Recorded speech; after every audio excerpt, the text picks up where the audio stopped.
Well, not the way I expected to start this video. Sitting in my sweatpants here on the couch, and a random thought popped into my head. For those of you who haven't followed along, this thing wouldn't start. Got everything hooked back together, acted like a bad starter. I'm sitting on the couch and I realized I never connected this ground. Let's connect that ground and give it a shot. All right, we got that ground spun in quick. Battery cable's connected. Let's twist this key, see what happens. Oh, if this is all it is, and I don't have to pull this starter, you guys have no idea.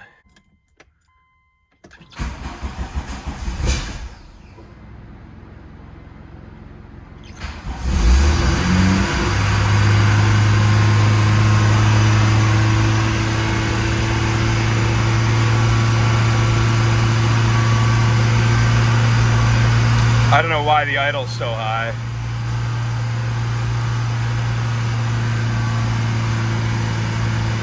But it's running, baby!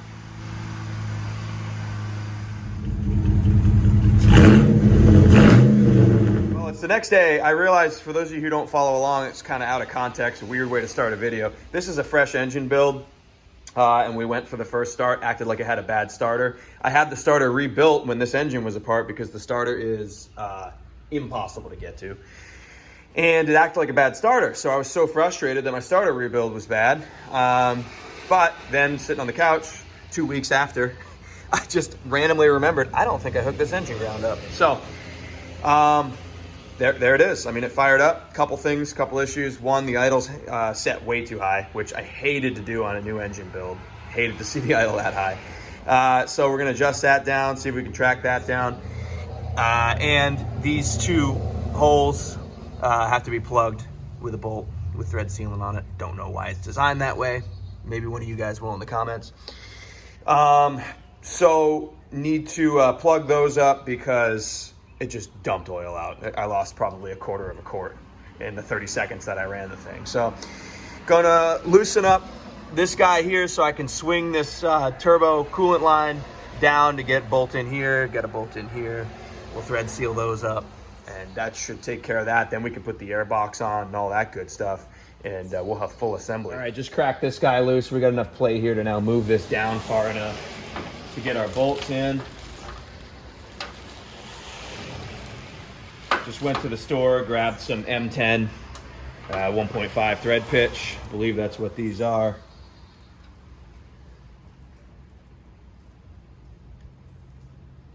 Yep, okay. Put some thread sealant on these and seal that up so that we stop dumping oil out of it. It was amazing to hear this thing run. What a victory before I went to bed last night. Wild. Been 2 years since I heard this thing run.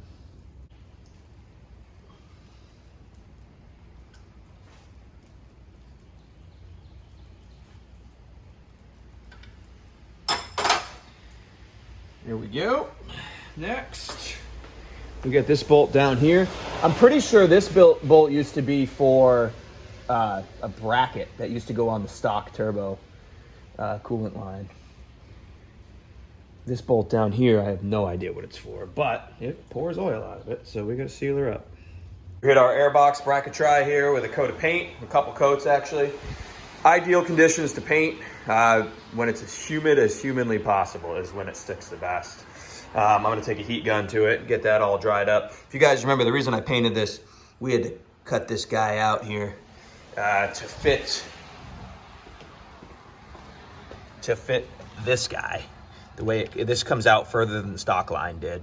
So I had to trim back the Airbox bracket, so I wanted to hit it with a quick coat of paint, and it was just chipping and looked like crap. So looks a whole lot better painted. So we're gonna cure that real quick, get that mounted, and then mount the Airbox, and then start looking into this idle situation. A freshly painted Airbox bracket try mounted. You can see the modification we had to make to let this guy through. I guess just throw the Airbox now. The thing about the idle is, I mean, that's as far back as it'll go. I don't know why that idle's hanging. It's kind of weird. Maybe because it didn't have an Airbox on it to restrict the flow. Hard to say. I don't think an air filter would restrict the flow that much, but we'll put it all back together, fire it back up, see what it does, I guess. The airbox is mounted up, threads are sealed, batteries hooked back up. It's letting us know that it is, in fact, fuel injection. I appreciate that. I guess we'll check the oil quick. Right in the middle. And then we'll fire it back up and see what we can do about that idle. Let's see what happens.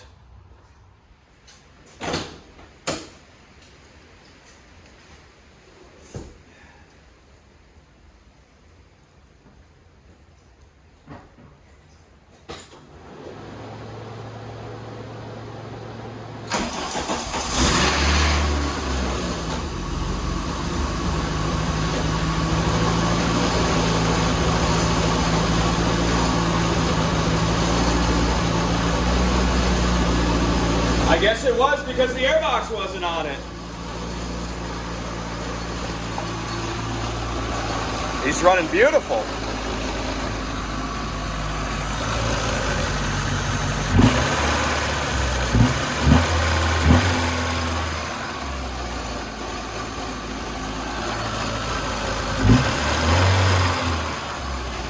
I don't want to run it for much longer than this without coolant, but my tack fixed itself. Boost gauge is working. Awesome. Oil pressure looks great. There was oil pressure concerns. Can't see nothing, can you?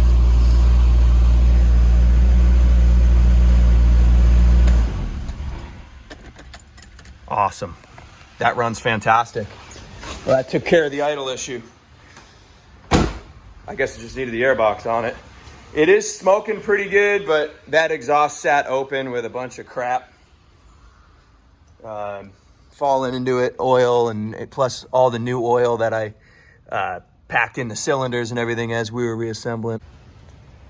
I don't see any fuel leaks from the rail.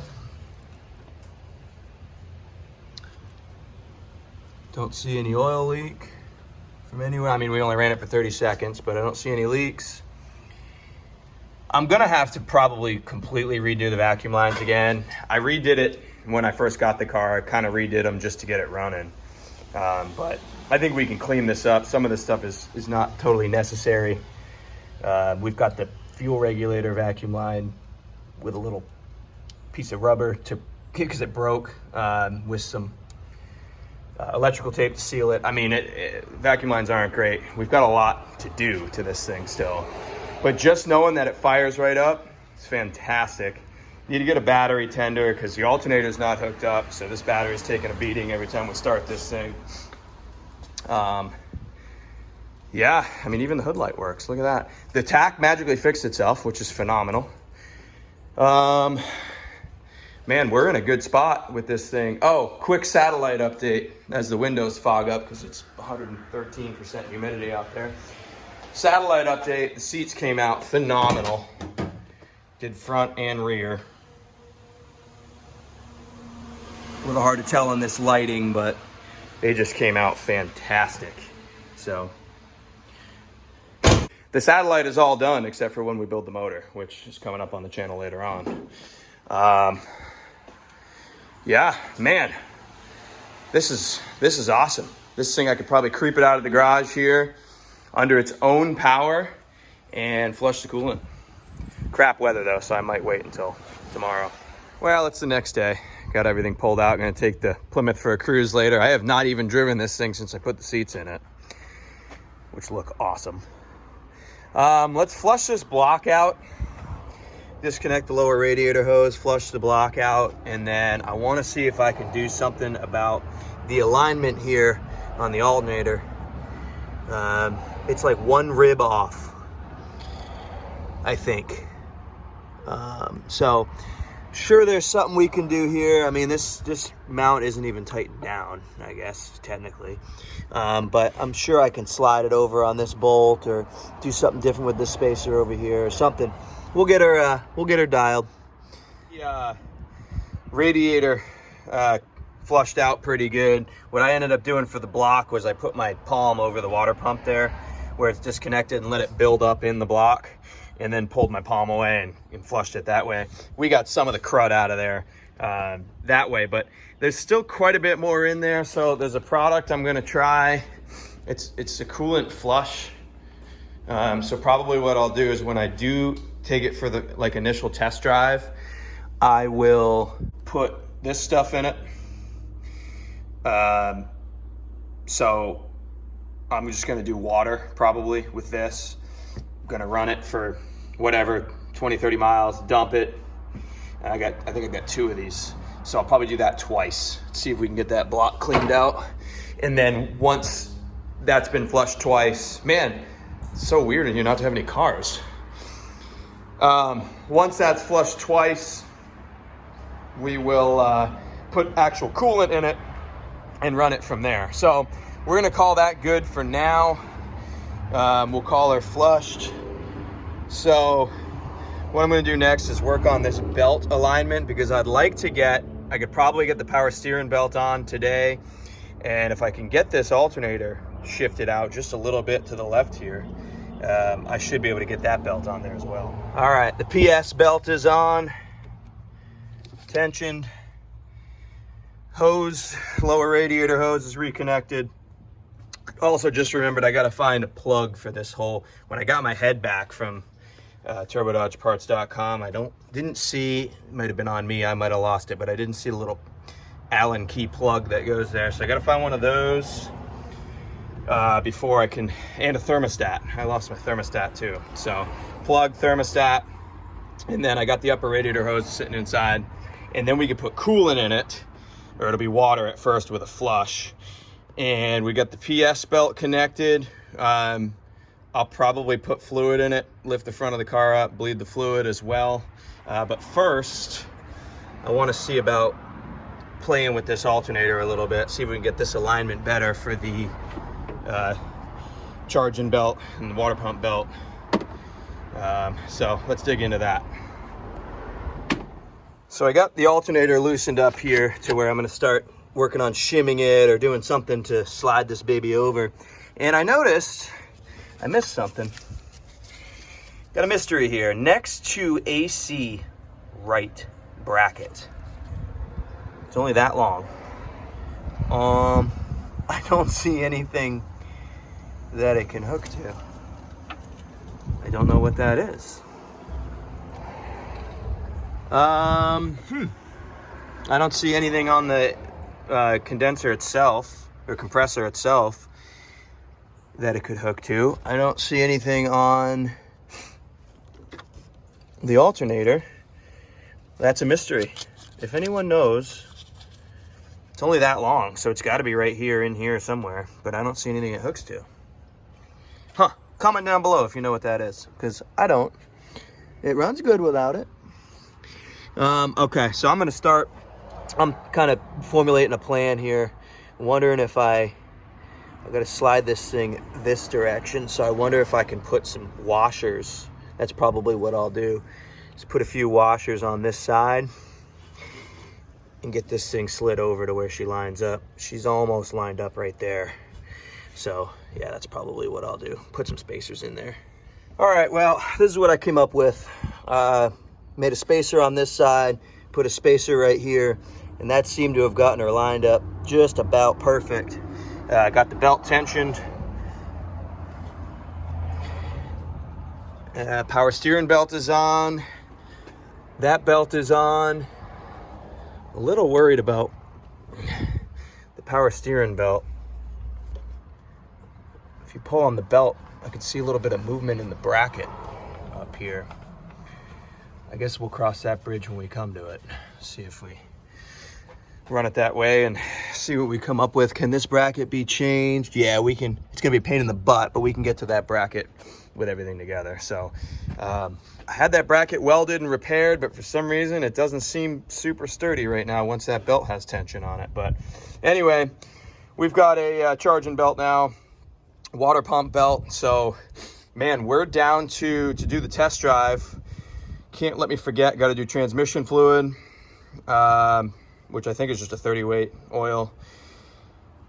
I got to order a thermostat, and I got to find a plug for this guy.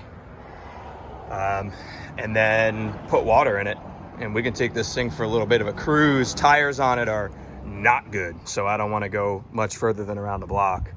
They are weather checked and in terrible condition. I got to get new tires, which, by the way, guys, what do you think? White letter or black wall? I'm, for the first time in my life, leaning towards black wall on this particular car. I don't want to take away from the gold wheels. I'm usually a white letter guy, everything white letter. But yeah, I'm thinking black wall on this one. What do you guys think? All right, belts are all tension. The non-functioning AC compressor is back in place. Thought about eliminating it. I might later on. But for now, I think it's cool that it's the original. It says Chrysler Genuine Air on it. Putting power steering fluid in it now.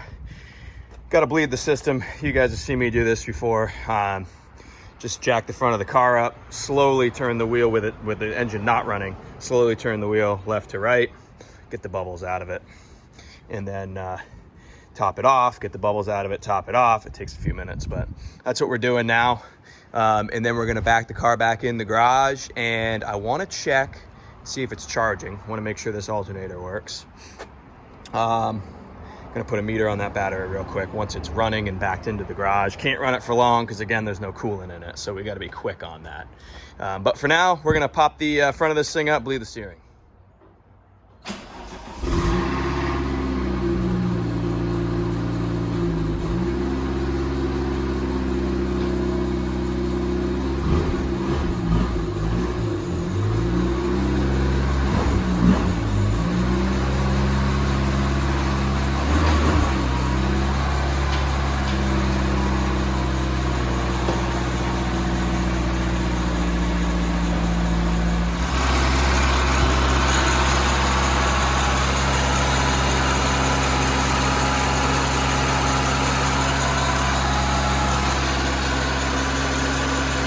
Yeah, it's charging. Good deal. All right, that alternator works. That's good. Burning all the excess oil off that I spilled everywhere. Beautiful.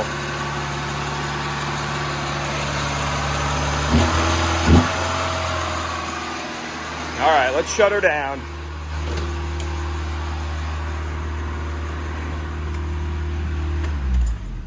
Well, we got a bunch of oil and crap burning off the exhaust. Same thing, smoking out the back too, because it's just got so much. I need to get this thing on the road, boost it up a couple times, and clean it out, because it's just got, from getting worked on for 2 years, it's just got crap all over it that needs to burn off. Power steering works. I tried it on the way in, so that is good. Power steering works. It's charging. So next video, probably going to be a road test. See you on the next one. Thanks, guys.